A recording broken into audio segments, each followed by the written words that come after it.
The first SEC game is this weekend. Does Kentucky have any chance to pull off the upset of Ole Miss for a second year in a row? Locked On SEC starts right now. You are Locked On SEC, your daily podcast on the Southeastern Conference. Part of the Locked On Podcast Network, your team every day. What's happening, everybody? Welcome into Locked On SEC. It's great to have you guys along. I'm Chris Gordy. Thanks for making Locked On SEC your first listen every day. Shout out to our everydayers. We're free and available wherever you get your podcasts and on YouTube, part of Locked On Podcast Network, covering your team every day. And today's episode is brought to you by Monarch Money. Take control of your finances with Monarch Money. Use our code LOCKEDONCollege at monarchmoney.com for half off your first year. All right, we're going to get to our special guest we will talk to in just a few minutes. We will preview Kentucky versus Ole Miss with Nick Roush. But first, let's get to some news going on around the conference. We got to start first with the polls. And first up yesterday, we got the coaches poll of week 2, where we saw 10 SEC teams ranked. Ohio State 1, Penn State 2, Georgia 3, LSU 4, and Oregon 5. Texas falling back to number 6 in the coaches poll. So 3 SEC teams in the top 6. You could argue LSU had the most impressive win of anybody week 1 next to Ohio State, yet LSU number 4, Ohio State number 1. The coaches poll decided to keep Georgia ahead of LSU. Rounding out the rest of the coaches poll, it was South Carolina coming in at number 11, Ole Miss at number 14, Florida at 15, Tennessee at 17, Alabama down at 20. That just doesn't seem right to see Alabama down at number 20. And rounding out the top 25, Texas A&M at 22 and Oklahoma at 24. So that is your week 2 coaches poll. The AP poll, by comparison, they've got Ohio State 1, Penn State 2, LSU 3, Georgia 4. So AP polls got a little bit flipped. They also dinged Texas a little bit more. They've got Miami at 5, Oregon at 6, Texas down at 7. A little bit higher, they've got South Carolina in the top 10 coming in at number 10. They've got Florida at number 13, and then a logjam of 5 straight SEC schools from 18 to 22. Oklahoma at 18, A&M 19, Ole Miss 20, Alabama 21, and Tennessee 22. So either way you want to skin a cat, it is 10 SEC teams in both polls. That's just crazy to think. I mean, you've got 16 teams, but 10 of the top 25 teams in the SEC are all ranked. So we'll see as the season goes along how many SEC teams are able to stay in there and stay ranked. Let's get to some other tidbits going on around the conference news and notes. And we head over to Baton Rouge as Brian Kelly was asked about some comments made by Dabo Swinney earlier in the day. Dabo Swinney, talking about the LSU game, said he compared the loss to a final exam on day 1 of class, saying, well, they made a 65 and we made a 58. Neither one of us were great. Brian Kelly asked about that by our own buddy Chris Marler, and Brian Kelly saying, well, we dominated them in the second half. So he's either a really good grader for giving himself a 58, or he's a really hard grader on us, or he didn't see the second half, which that might be the case. He may not have wanted to go see the second half. So pretty funny comments there from Brian Kelly, firing shots back at Dabo Swinney, saying, hey, man, why don't you give us a little bit of credit? Neither team looked that great. Thought LSU looked pretty damn good, especially defensively. Offensively, they had a touchdown taken off the board by them. They should have scored more on Clemson. One other tidbit on LSU, one of their wide receivers, Destin Hill, made his debut with the team on Saturday after 2 seasons at Florida State. Missed all last season with an ACL tear on Tuesday. Brian Kelly announcing Hill suffered a fractured hand against Clemson that needed a plate put in during a surgical procedure. It's not a long-term injury, but he is expected to be sidelined this week against Louisiana Tech. We'll wait to see when Destin Hill's able to get out there. Former 4-star recruit, top 20 wide receiver signed out of the 2021 class, but didn't enroll until 2023 at FSU, deeming personal issues. He is I believe, a New Orleans native, so back there in Louisiana. Hope he gets better soon to make his LSU or get back out there for LSU. How about over at Mississippi State? They are taking on Arizona State, top 12 team in the country, coming to Starkville. And they're trying to get ready for the rockin' atmosphere. A social media post making the rounds showed videos of cowbells ringing at yesterday's Arizona State practice. Only thing is, they were very small, tiny cowbells. Those are not the kind that they are going to be waving around in Starkville this weekend. Arizona State coach Kenny Dillingham was asked multiple times about trying to simulate that atmosphere on practice on Tuesday. He said, look, it's an unbelievable college town, unbelievable atmosphere. Obviously, you can't simulate the fan base, the excitement in that environment, but you can be as close as you can.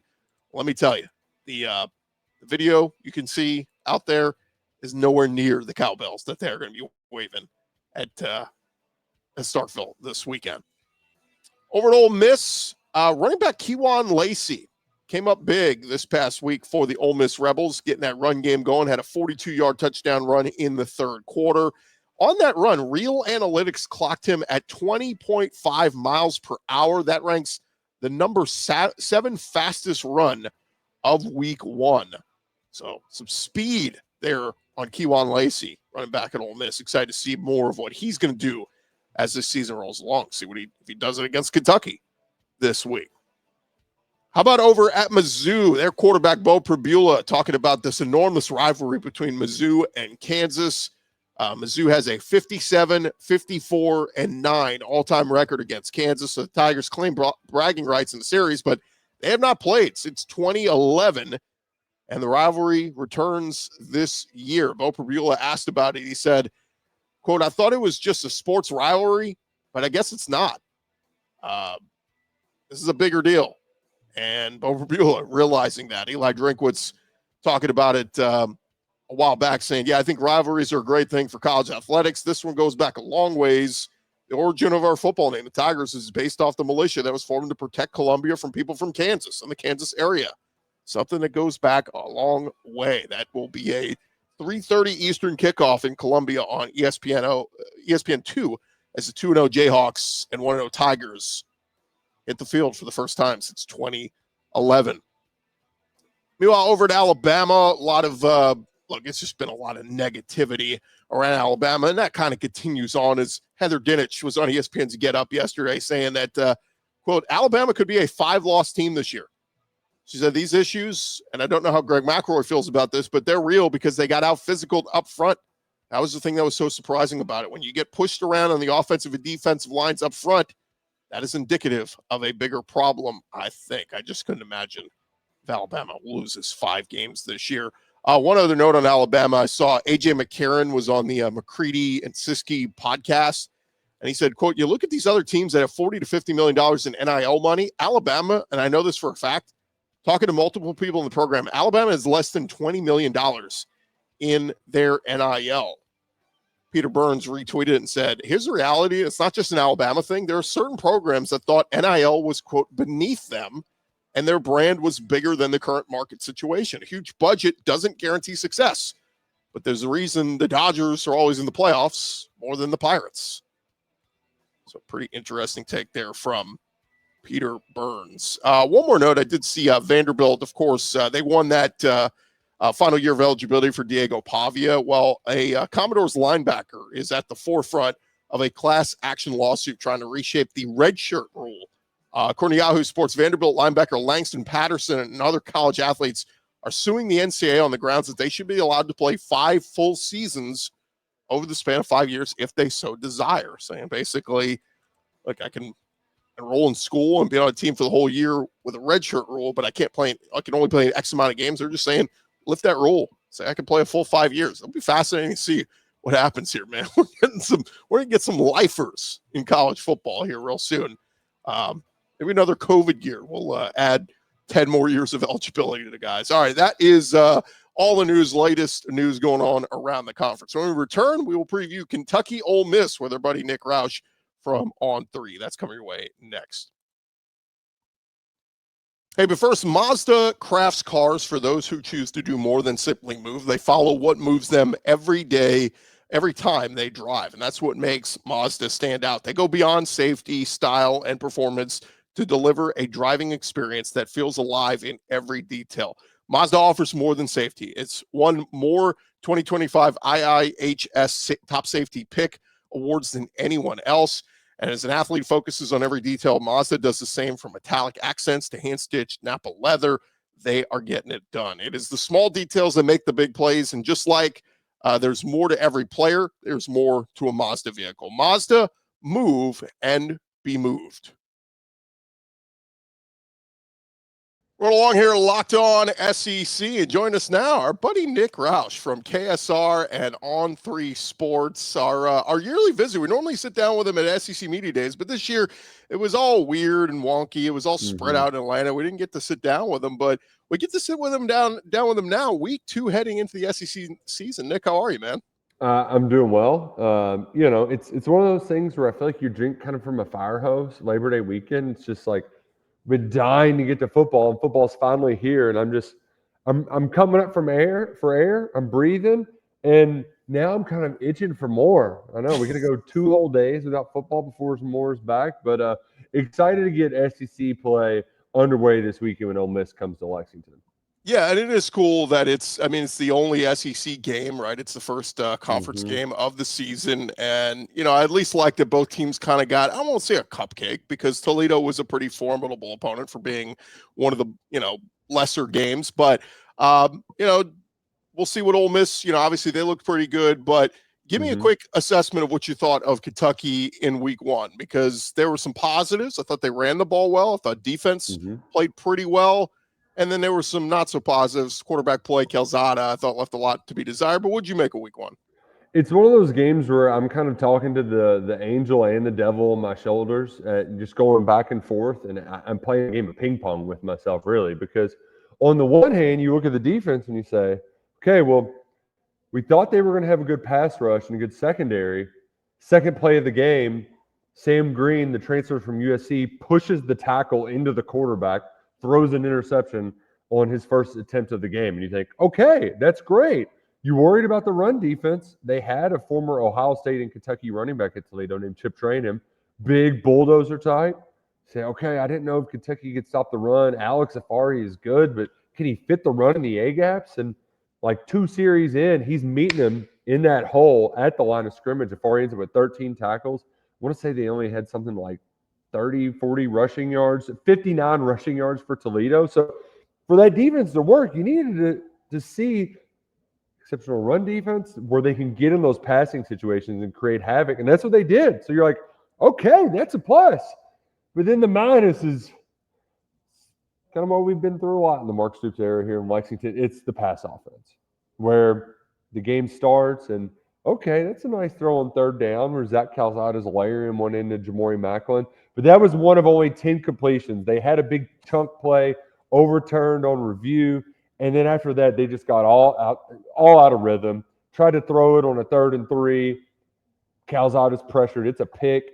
The next series, he's safetied on the first play. That was stupid. And then to make matters worse, they finally get a chunk play. And, it's just a fumble at the end of it. So Kentucky's offense only had 4 explosive plays of 15 yards or more. And one of those just so happened to be a fumble at the very end of it. So the lack of explosiveness is worrisome, not only for big picture, but when you're playing a team like Ole Miss coming into this week. So while I like the 79-yard run, it was one of only 2 runs of over 15-plus yards. So you get it's the back and forth of they're moving in the right direction, particularly with the offensive line and the running game, but the passing game is leaving a lot to be desired going up against a team that, they just, scored 60 points a week ago. So you gotta be ready to rock and roll when you know that even if you're able to contain Ole Miss and that high-powered offense, you're going to have to score more than 24 points to win, probably. How do you pronounce the running back's last name?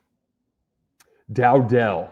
I know. Seth McGowan and Dante Dowdell. I've been saying Dowdle all offseason. I'm watching the game. They're like, Dante Dowdell. I'm like, that seems like a really weird pronunciation, but I guess that's how they do it. Sure, we'll roll with it. Well, in Kentucky, we call Versailles instead of Versailles. I guess it's kind of what we do around here. But and we had Rico Dowdle at South Carolina not that long ago. So I think you're forgetting Gordy. Right, yeah. Yeah. How about an update on the defensive end? Is it McKeese, Humphrey, Grace? I know he had an ankle injury. Mark Stoops says he should be fine, but I mean, I just look at like the recipe for success, Nick. We know if Kentucky's going to win this one, they're going to have to do it like they did last year with just really, really strong defense. Yeah, in his case, like this guy was Missouri Valley Defensive Player of the Year, 17 tackles for loss, 9.5 sacks.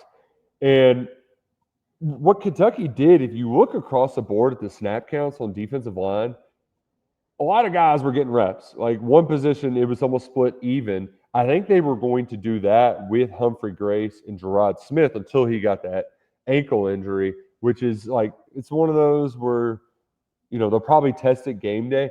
I would err on the side of like, he might miss a week before getting to come back or not, because they do feel good about Gerard Smith, who was one of those 4-star wins on the recruiting trail a couple of years ago. But that's at least the nice thing about their front is where they got pressure. I mentioned Sam Green off the jump. He kind of forced that interception. That was one of 2 great plays he had. Cam Olds is the other guy they rotate in there. He would have been a sack, but tackled the quarterback a yard past the line of scrimmage sort of deal. He played well. And then Steven Souls, he plays in that position too, rotates in. He had 2 strip sacks. So they've got a lot of different options in there. So they're probably going to err on the side of caution with Humphrey Grace. But I think that is the key to Kentucky's success is that it wasn't just Souls, who's this kind of undersized, really bendy, explosive type. Like, it's not just one guy. It came from a lot of different angles. The interior got a good push with David Gusta, who's a Washington State transfer they're really high on. But here's the problem, Gordy. It doesn't matter if you can't limit explosive plays with Ole Miss. Because once that engine gets revved up, if they get a first down, they are right back on that line, and they're up at that line of scrimmage. It's very hard to get a good pass rush on Ole Miss once they get started. So, like, really, I think for me, the key to this game is stopping that run and forcing Austin Simmons to put on a superhero cape and be the man at 19 years old in his first start in the SEC. More Nick Roush in just a second. I want to remind you guys the NFL season is here, and FanDuel, they are making sure you are ready for kickoff with a can't-miss offer. Right now, new customers can bet just $5, and if your bet wins, you will get $300 in bonus bets to use across the app. You're going to love using FanDuel because it fits however you like to bet, whether it's player props, building a same-game parlay, jumping in on live action. It makes every game more exciting, whether you're watching your team or just keep an eye on your fantasy lineup. And, of course, it's quick, easy, and the best way to add a little more energy to your Sunday. So if you're ready to play, download the FanDuel app today by visiting FanDuel.com to get started. Once you get signed up, take advantage of that introductory offer. That's FanDuel.com. Place your first $5 bet. And after you get signed up and you're ready to go, download the FanDuel app. You can track all the action and get in on the action right there at FanDuel.com and with the FanDuel app. Also, want to remind you about our friends at Monarch Money. Most people can't name all their financial accounts or even what they're worth, whether it's 401k properties, investments. When you don't have the full picture, you can end up leaving money on the table. And that's why there is Monarch Money. It's an all-in-one personal finance tool that brings your entire financial life together in one clean, easy-to-use interface on your laptop or on your phone. Monarch is built for people with busy lives. If you've put off organizing your finances, Monarch Money is for you. Monarch does the heavy lifting for you. You can link all your accounts in minutes, see clear data visuals, get smart categorization of your spending, and finally feel in control of your money without ever touching a spreadsheet. Don't let financial opportunities slip through the cracks. Go check out Monarch Money right now. Use our code LOCKEDONCollege at monarchmoney.com in your browser for half off your first year. That's 50% off your first year at monarchmoney.com when you use code LOCKEDONCollege. Go check them out today. That is monarchmoney.com. We're talking to Nick Roush, KSR, and On 3. And as we look at it, Nick, the last 4 meetings, and I know Lane Kiffin addressed this, Mark Stoops talked about it.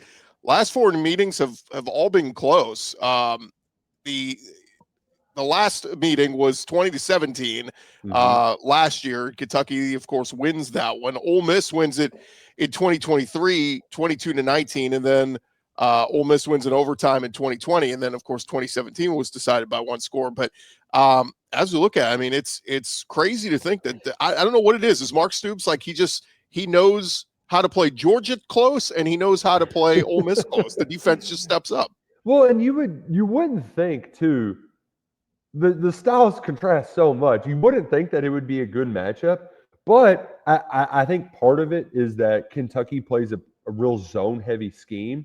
That all right, we're not gonna get beat deep. If you want to complete passes underneath, we'll let you do that all day. Right? Get 5 and 6 yards at a time. That's not how Lane wants to operate, right? Like he wants to beat you with home runs. And so you force them to be methodical, and they do not want to be methodical. And Kentucky's really good at taking away the run game. So that part of it is fascinating to me, that he has figured out that part of it. But the other side of the coin is that, like, Kentucky's offense is generally done enough to answer the bell in these matchups. I mean, one of those, it was 42-41, and they lost because they missed a PAT in the overtime period. That was the first matchup against Lane. And then back in 22, like, if you want to talk about a real kind of sliding doors moment, Kentucky's ranked 7th with Will Levis. They have Berrien Brown and Dane Key as freshmen. Now they're making plays at Nebraska and LSU. But that game, they basically had it won until they shot themselves in the foot. Like, they kept making self-inflicted mistakes. They have their own guy trip up Berrien Brown on what would have probably been a kick return touchdown. They don't let him get set when they throw a fade route for the game-winning touchdown, and then Levis gets strip sacked on the next play. Last year, they finally had the kind of good luck going in the other direction where, I mean, how many times is Mark Stoops going for it on 4th and long in his own territory? Never. The dude was punting in Georgia territory while losing by 3 the week before, right? Like, he doesn't do that, and it just so happens that play ended up being one of Berrien Brown's most explosive plays of the whole season. And then to score the game-winning touchdown, they fumble the ball. Gavin Wimsatt fumbles the ball at their own 5-yard line, and it just bounces into the tight end Josh Caddis's hands in the end zone. Like, they got lucky last year. They finally had some lucky bounces their way. Ole Miss misses the kick that would have sent it to overtime. And so you've almost kind of evened the score a little bit when it comes to luck. And that's what makes me believe that this game on Saturday, like, it's probably going to be a little nip and tuck. Last year in week 2, Kentucky was a 9.5-point favorite against South Carolina going into this game. Kentucky hadn't played well, but it's still close enough. They strip Lenora Sellers twice in 3 plays. They don't get the ball once. South Carolina goes in and scores, and then the floodgates open, and they pretty much dominate the game from there. I have a feeling we're going to have a similar situation on Saturday where the Kentucky defense gives them an opportunity to hang around, and then when that 3 or 4 plays happens, who's it going to benefit? Is Kentucky going to tip the ball in the air and Ole Miss is going to run under it for a 65-yard touchdown? Or is it going to be an interception that they get down to the 10-yard line and punch in for a game-flipping score? Like, that's kind of how I see this game unfolding. And I know some people are probably like, all right, Roush, we watched Kentucky play against Toledo, right? I mean, you're probably getting into the Kentucky bourbon a little bit early, but, like, that's kind of how both of these teams operate, right? Like, if you look over the years, Lane, he runs it up whenever he's playing those G5 teams. And when Kentucky plays them, they usually cover, but in like a very stupid, ugly way. And if they don't get that safety, they do cover, for most people at least. Most people got it at 9.5, myself included. That was a very costly safety. So, like, that, I don't think you can just read everything into it. And then if you, like, read into it a little bit more, I mean, Georgia State ran the ball pretty effectively early on in that game. Austin Simmons had a couple of turnovers, right? Like, those will be much more costly and much more magnified when you play a team of a similar caliber. So I think it's going to be I think there's going to be some tense moments. I predicted a win early on, like back when we were doing SEC Media Days. That was my hot take going in.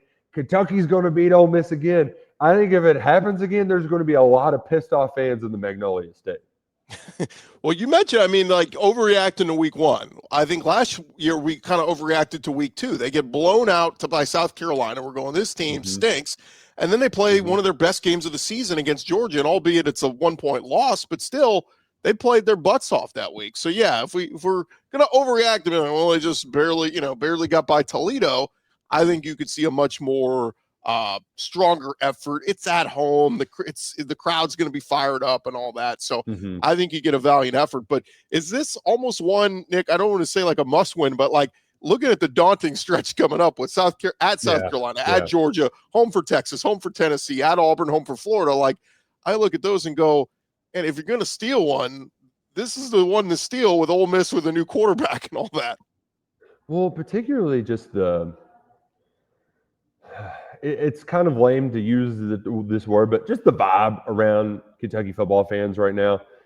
There's a lot of people who paid a lot of money to go watch regular season games with season tickets over at Kroger Field. And after they beat LSU and Ed Orgeron in 2021, they've been 2-11 in SEC home games since then. It was a great time. Don't get me wrong. They were playing Colin Baton Rouge. It was a blowout. Yeah, it was a lot of fun. It was a keen on Saturday, beautiful October night. But since then, 2-11 in SEC home games. Like that just you show up, you want to see them beat quality opponents, and they just haven't done that as of late. And then you look around and say, well, all right, who can they beat at home this year in the SEC? I'm not overreacting to Arch Manning at Texas. I think they're going to be pretty good when they come to town. Is Joey Aguilar going to be dropping 75-yard bombs on the reg? I don't know, but he looked pretty darn good, and I'm sure DJ Lagway's going to be pretty good. Like the teams you're playing at home are very good. This is probably their best chance to do it. And the other part too is like, some people are willing to give Stoops a little bit of rope, but I don't think the folks inside that like Mitch Barnhart's the athletic director, and I don't think they realize how pissed off fans are. We're talking on a Tuesday afternoon. It's still not sold out, and I don't think it's going to be sold out for a while. They used to have no trouble selling these games out. Like the last couple of years, even if there was a bit of a slide, I mean, the season tickets are rolling off the shelves, and games like this are an easy sellout. That hasn't happened yet. This is the first time in a very long time that I feel like Kentucky fans will be out for blood if Mark Stoops doesn't get them the win they want to see. Right? Like there was some of those Florida games where they want to end that streak and they're but this is one where it's like, Stoops, you give us this win or else you're going to hear about it from us. There will be boo birds if they come out and look like crap on offense and are just lifeless like they were a year ago in this SEC opener against South Carolina, which is on a big stage, 3:30 ABC. Kentucky's not going to get too many opportunities like this. You got to make the most of it. Yeah, no doubt. And then you lose this one. Who's going to come watch them play Eastern Michigan next week? I mean, you're really looking for fans. By the way, my wife, she's rooting hard. She's a Kentucky diehard grad. She's rooting for a win this week because she wants to get to bowl eligibility, and she has the hat. Wow. Make Kentucky bowl eligible again. That is a relic from the past. I mean, we were slinging those back in 2015 and 2016. So she's a real one. Oh yeah, no, she's diehard. I mean, look, it's 6 wins. I think it used to be the bar, then it elevated a little bit. Now we're kind of back to 6 wins would be fantastic if Stoops can get to that. Certainly. And a lot of it comes down to getting a win this weekend or getting a win over South Carolina. And I watched Lenora Sellers on Sunday, and guys, pretty good. It's pretty good. Those guys are pretty good. So like. You got a chance with a young quarterback who's got a completely new roster. Going to face some adversity. You got to capitalize and turn that adversity into points for the Cats on Saturday. Well, Nick, always appreciate the time, man. Let everybody know where they can find your stuff. Of course, you guys part of the On3 brand now, right? Yep. KSR is a part of the On3 network. And we're at just KentuckySportsRadio.com. It could be a little confusing because Kentucky Sports Radio, the website, like it's not radio, but you get the gist. Kentucky Sports Radio, at Roush KSR on Twitter. Appreciate y'all following along. We're going to have fun, win or lose. We came to booze. That's what we say up here in Lexington. That's what Nick says every day of his life. That's going to do it for this edition of Locked On SEC. Nick, thanks for the time, man. I appreciate it. All right, that's going to do it for this edition of Locked On SEC. Thank you guys for making us your first listen every day. Thanks to Nick Roush for joining us as well. Hey, it's another big moment for Locked On college football fans. Locked On and Fire TV present College Football Kickoff, your ultimate college football weekly preview. Drake Toll of Locked On Big 12 and AP Coach of the Year Gary Patterson joins former college star Jesse Holley and our Locked On local experts. A college football preview only Locked On can do. Catch college football kickoff every Thursday throughout the season, only on Fire TV. I'm Chris Gordy. This has been Locked On SEC. We'll talk to you guys tomorrow.